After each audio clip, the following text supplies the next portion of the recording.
कौन हमारे सिर के ललकार सके? मैं हूँ। कारे लौड़ा ओझा, तू लड़ भाई हमारे सिर से। लड़, लेकिन एक के शर्त पे, जब हम जीतब तो 1 बोरा चावल गोविंद भोग और 2 डिसमिल जमीन प्रति हमके चंदा देब तब। साला यह पहलवानी होता, कोनो ओझा इतना। सरपंच चा प्रणाम। रउआ नहीं किन जाना सरपंच चाचा, हमार बाप मूसा पहलवान, दादा भूसा पहलवान, परदादा मूसर पहलवान, हमार नाना बूजी पहलवान, हमार पूरा खानदान पहलवानी करत रहे। ये करता हमार खानदान तो राजा महाराजा के गाड़ धोवत रहे। आज सरपंच एक बार फरिया लेवे के।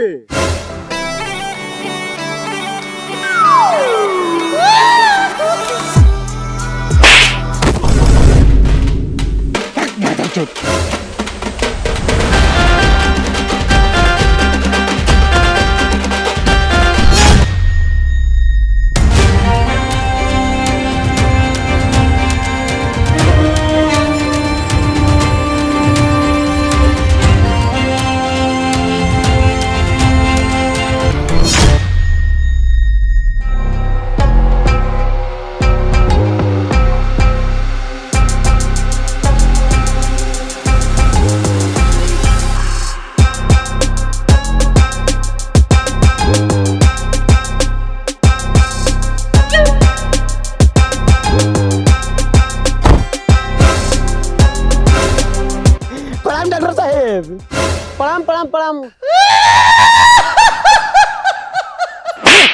वो का चलावे के हमारे प्रणाम डॉक्टर साहेब। का भेल कंपाउंडर साहेब? कंपाउंडर साहेब, हाय गाला में आला लटका के तोरा कंपाउंडर दिखाई दे रहा है।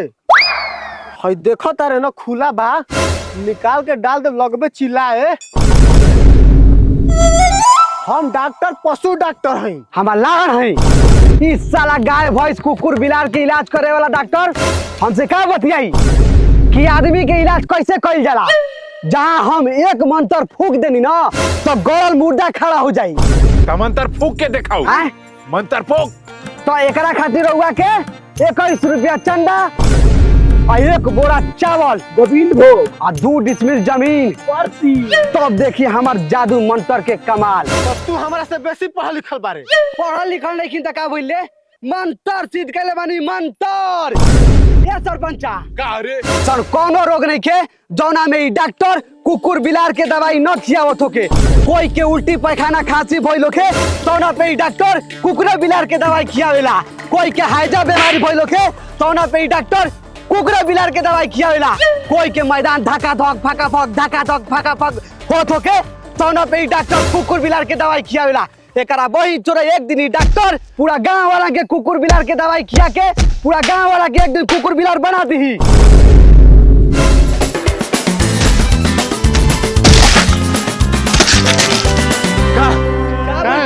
का बोले चला चुप हो जाओ चला का मारता नहीं डॉक्टर साहब एकरा के? का बताई सरपंच साहब, हमारा डॉक्टरी में हाइड्रोसिल का ऑपरेशन करावे के बहाना आवत तो बा, लेकिन ई बहन चोदवा खाली हमरा से अपन झाड़ छिवा के भाग जाता। करे साला चेला कहत रहे कि हम मंत्र सिद्ध कैले हैं। एक मंत्र फूक देव तो बाल सफा चट हो जाला। ये हर तो मंत्र है। सरपंच साहब हो, ए सरपंच साहब का भइल रे? सरपंच साहब वो पूरा पंचायत जुटा देल बानी। I wake up to a little bit of drool on my pillow, feel like it's gonna be a bad day. Yeah, I'm tired of shit, and the coffee ain't hit yet, damn ain't that great. I don't wanna go to work, cause my boss is a jerk, and I'm not even that paid. I need a change. नमस्कार, आकाशवाणी से प्रस्तुत है समाचार संध्या।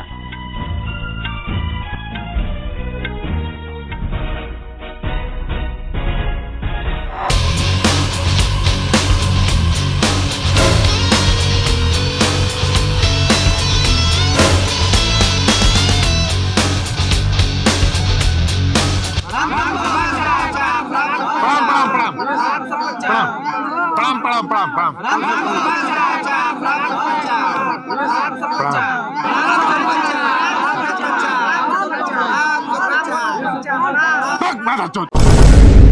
एक बार प्रणाम हो गल की बार बार प्रणाम होला रे। प्रणाम चा हमर लाड़े प्रणाम चा। कान खोल के सुन लेवे सब कोई। आज के बाद ना तो कोई गांव से बाहर जाई और ना कोई के गांव के अंदर ढुके देवे के बा। ऊ काहे खातिर हो सरपंच?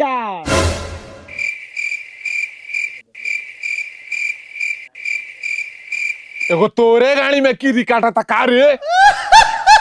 कीरी के दवाई बा आज ये क्लिनिक पे। नहीं चुप रहनी महाराज, जब देखो तब अपन डॉक्टर के प्रचार करत रहनी। अरे चुप रही महाराज, तनिका हमरो दुकानदारिया चले दी। कुकुर बिलार के इलाज करके दुकानदारी चले। पूरा देश में एगो वायरस फैलता। वायरस के मतलब तो जानला तला तोनी के पिल्लू हो एक प्रकार के बीमारी। हाँ रहे दी बताई मत, अब ये रेडियो पर सुन लें जा। ना मर बे बिगड़वा बेटी चोद। बोल बे तू। भगा बहन चोदवा के अजगा से।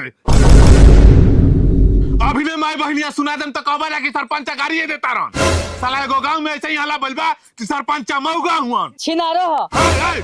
कौन कहता कर बहन चोद रे।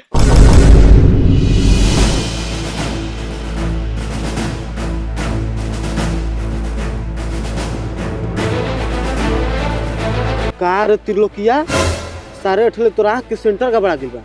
काल अपना माई के हमरा डॉक्टरी में लेके ही है तो इलाज करो। और टोनी के अपन माई के कसम खा के कहो सन कि बीमारी से बचे खातिर टोनी के गांव में कोई के ना ढुके दे बसन। लिंग में टेढ़ापन, ढीलापन, छोटापन, तब तो हर लड़का काहे नहीं होत मर्दे। शादी नहीं के भल त लड़का कहाँ से हुई मर्दे। और ये चेतावनी के सब कोई अपना दिमाग में रखी, कहां से की कोई छोट मोट बीमारी नहीं के, ये बहुत भयंकर बीमारी बा। राज के पंचायत जी खत्म होता, सब कोई अपन अपन ख्याल रखे और गांव से बाहर ना कोई के जाए देवे के बा, ना कोई के अंदर ढुके देवे के बा। ठीक बा, प्रणाम।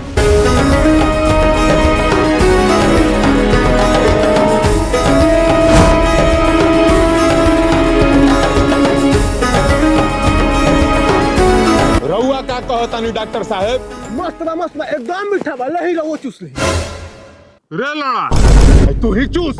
हम भाइयों के बारे में बात करता नहीं रे, हैं कहू बीमारी के बारे में का कहता नहीं रहुआ बीमारी के बारे में। मस्त बा बहुत बढ़िया बा, बीमारी एक नंबर के बा।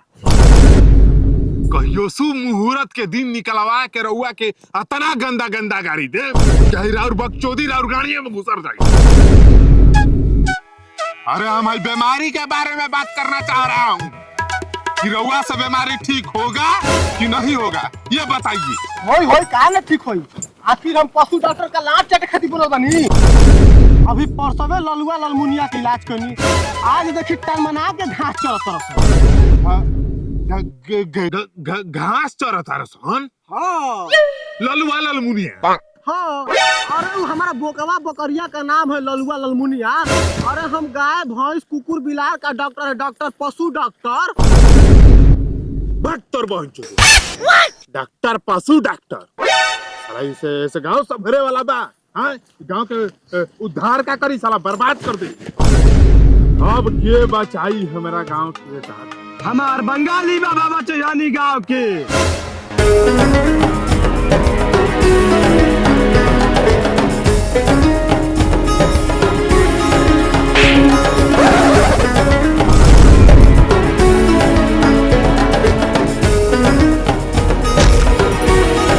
गांव के हमार जरूरत बा, हमार लाड़ बा। अब हमार अंतर मंतर जादू तंत्र ही बचा सकत बा ई गांव के। तो हई डॉक्टर जौन तनी मनी डॉक्टरी कइले बा, हैं आ जब तोरे जादू मंत्र से ठीक हो जी गांव, हई डॉक्टर का लाल चाटी। ले इज्जत। चेला हथियार धरा।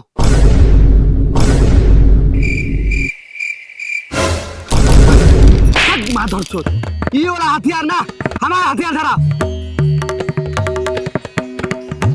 सरपंच हो का रे? ई बाबा बंगाली गुह के पपड़ी पे लिट्टी सेक के खैले बा। शमशान हो के कब्रिस्तान हो के चाहे हो के मरघट, ई बाबा बंगाली घाट घाट के पसीनाइल पानी पियले बा। बस रहुआ एक बोरा चावल गोविंद भोग और 2 डिसमिल जमीन परती हमके चंदा दे के देखी। फिर देखी हमार जादू मंत्र के कमाल।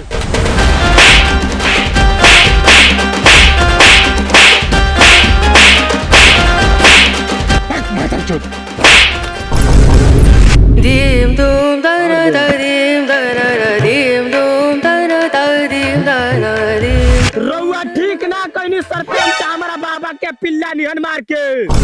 लागत रउआ भुला तानी कि हमार खानदान राजा महाराजा के गार धोवत रहे और रउआ हमारे गुरुदेव पर हाथ उठा देनी। सरपंच चा देख लियो, बदला लेके रहो।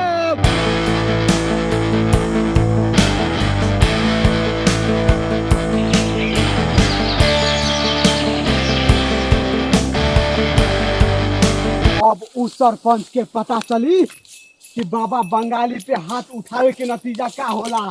हाय पढ़ल लिखल मैट्रिक पास हो जा पर उ सरपंच हाथ उठैले बा। भोसड़ी के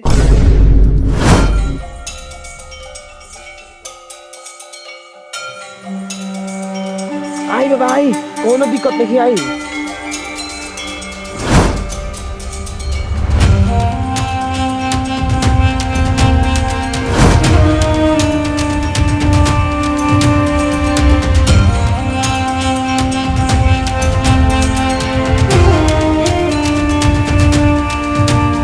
बंगाली बाबा हो कहा रे चंपरा सवा धोइले बाला का चंपरास ओ वो काहे खातिर रे?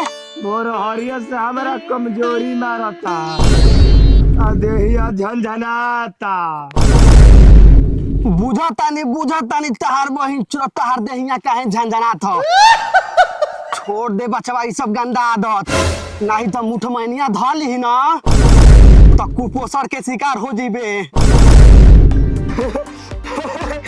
हमको कुपोषण नहीं पकड़ी बाबा, हमारा माई हमको बचपने में पोलियो पिलाया है। हमारा लाल पिलाया है। ये सब बीमारी में पोलियो काम करी रे हैं? ये गलती हम बचपन में कैले रही कि आज तक ले हमार जूजी टेढ़ हो गइल बा।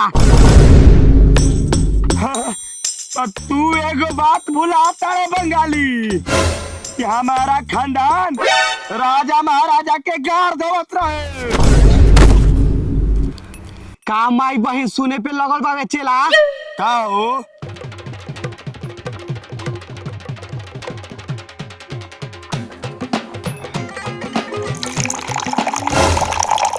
तो ये नहीं थी तो यही से तोरा के समझावत बानी कि गांधा काम मत कर।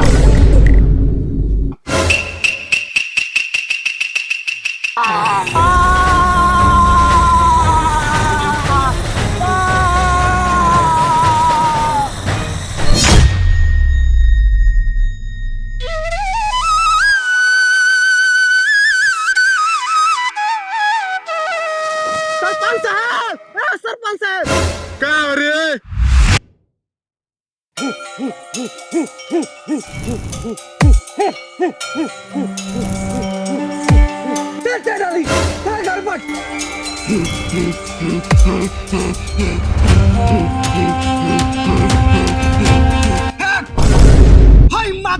के चलते उस सरपंच बंगाली बाबा पे हाथ उठैले बा। अबारा उ सरपंच होय पहलो में मैट्रिक पास हो जा पर थप्पा उठैले बा।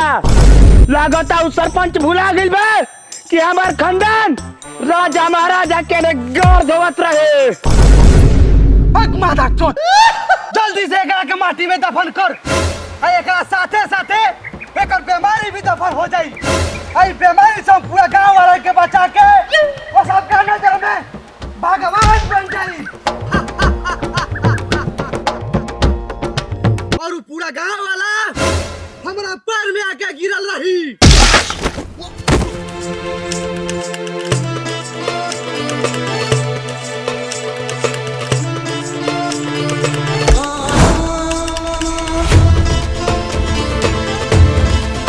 मस्त साला के दुनो झैतवन के गाड़ बगल के झैती बाहर आ जाए।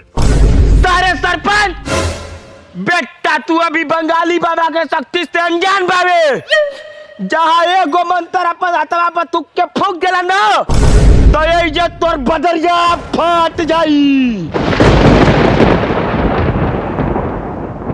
और धरती आकाश पवन गगन पानी के बरसे के रहला तब बाबा से पूछ के बरसेला कि बाबा बरसी।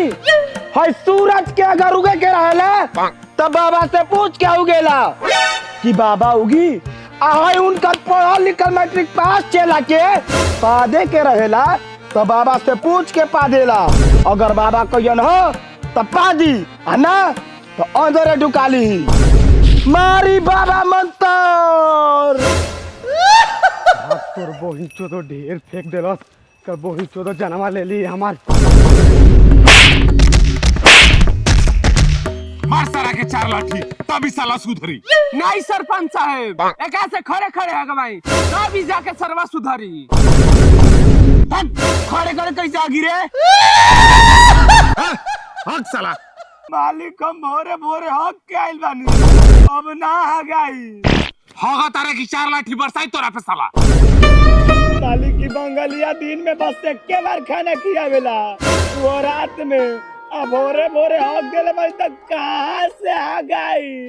हे बहनचोद के मार 4 लाठी साला के ऐसे ना सुधरी मारे के मार। क्या होगा तानी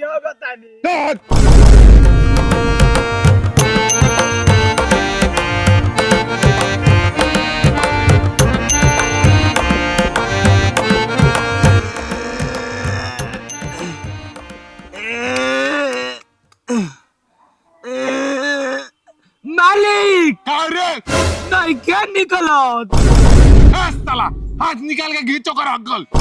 हाथ चोट के निकला हाथ लगा साला के। मालिक जब हम कह रहा हूँ कि माल अंदर नहीं है तो बाहर कैसे निकालूं? साला कैसे हुआ?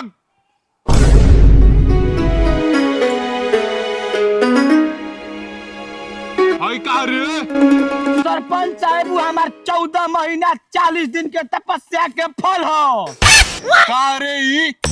जब यह सदी के राउर मालकाई बिना पानी पियले घोट जइहन तब रउआ देखब 6 महीना के अंदर जोड़ुआ तोड़ुआ लइका धक्का धक भाका भक भाका धक भाका भक फेंक दीहन।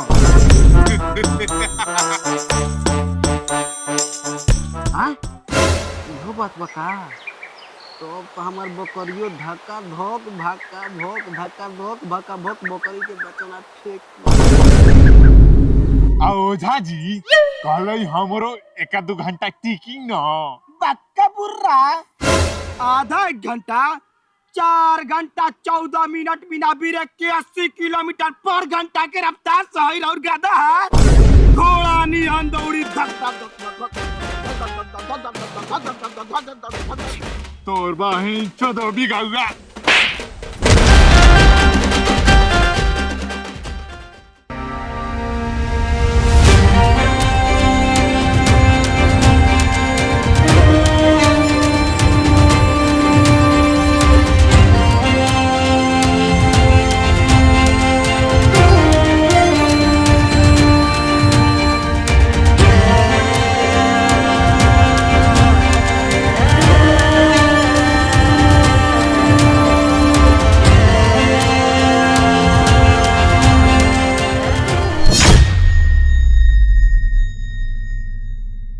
सरपंच जी हमारा के माफ कर दे। ई बीमारी के हमारा पास कोनो इलाज नहीं थी। काश हम अपन बाबूजी के बात मान के आगे के पढ़ाई पूरा कर लेती तो शायद ई गांव वाला को हम बचा सकते। लेकिन इस साला जवानी के लौंडिया बाजी आ 2 इंच के भुड़की के चक्कर में हम अपन जिंदगी लाड़े लगा लेनी है। सरपंच जी सरपंच साहब सरपंच साहब